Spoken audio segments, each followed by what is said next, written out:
Boone County was formed in late 1820, after one of the area's founding fathers, Colonel Daniel Boone, died. After Daniel Boone's son, Jesse B. Boone, passed an act organizing the new Boone County, Columbia was born. At that time, a small settlement known as Smithton stood where Columbia now exists. Upon christening the town of Columbia, buildings began springing up at what is now the heart of Columbia's downtown, 5th and Broadway, and 8th and Broadway. As the beginnings of Columbia were being built between 5th and Broadway and 8th and Broadway, a Cherokee settlement already existed in very close proximity, about 2 miles east, along Hominy and Hingston Creeks. These creeks meet just a few hundred feet east of Old Highway 63, at the end of what is now the cul-de-sac of Hominy Branch Court. Unfortunately, this is also presumed to be one of the places where the 1839 Cherokee Massacre took place. I talked with the couple who lives at the end of Hominy Branch Court, whose house backs up to the creek. They bought the lot undeveloped in the 1960s, and said that the creek's natural path has diverted slightly since then, so the creek may have looked minutely different in the early 1800s. However, it's not hard to imagine a group of Cherokees living in this area, along these waters.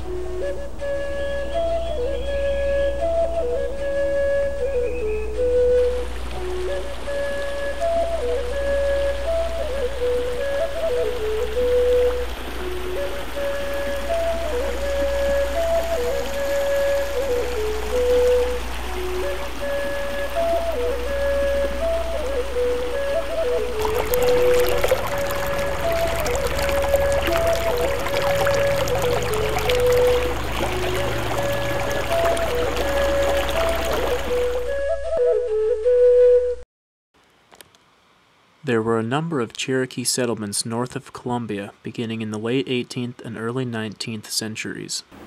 Boone, Monroe, and Macon counties, among others, were heavily influenced in their formative years by the heavy Cherokee population. The rock formation known as the Pinnacles, along the Silver Fork River, was a known Cherokee village. In the short time I was there, it was easy to see why this would be a favorable place for the Cherokee village. Fresh water in abundance, and protection from the elements and from their enemies by the rock bluffs on either side, made this an advantageous place for a 19th century Cherokee settlement.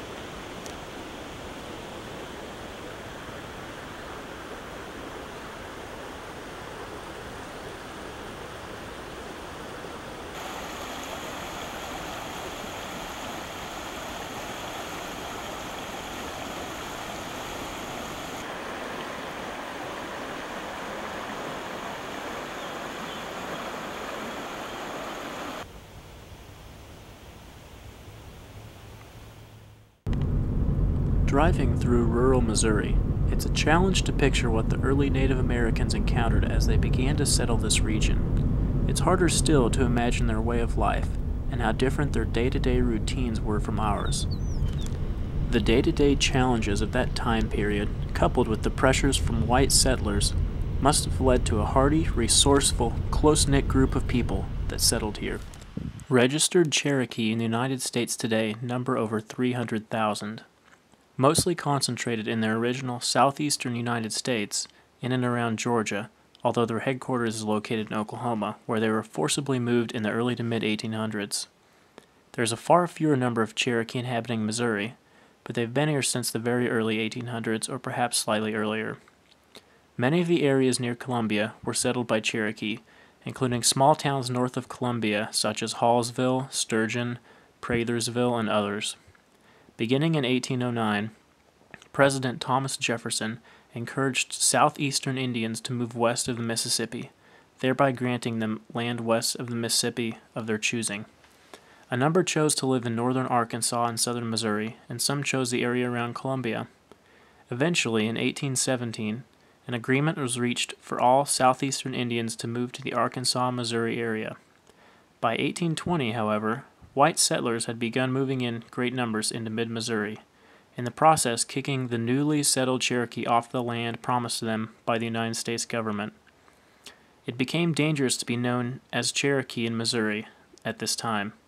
Many Cherokee called themselves Creole, or a different nationality, to avoid scrutiny. Land promised to the Cherokee was sold off by the newly opened land office in Missouri as early as 1818, forcing Cherokee off their new homelands. During this time, the Cherokee were constantly fighting with the Osage Indians, who had settled in the same area before the Cherokee were encouraged to move there.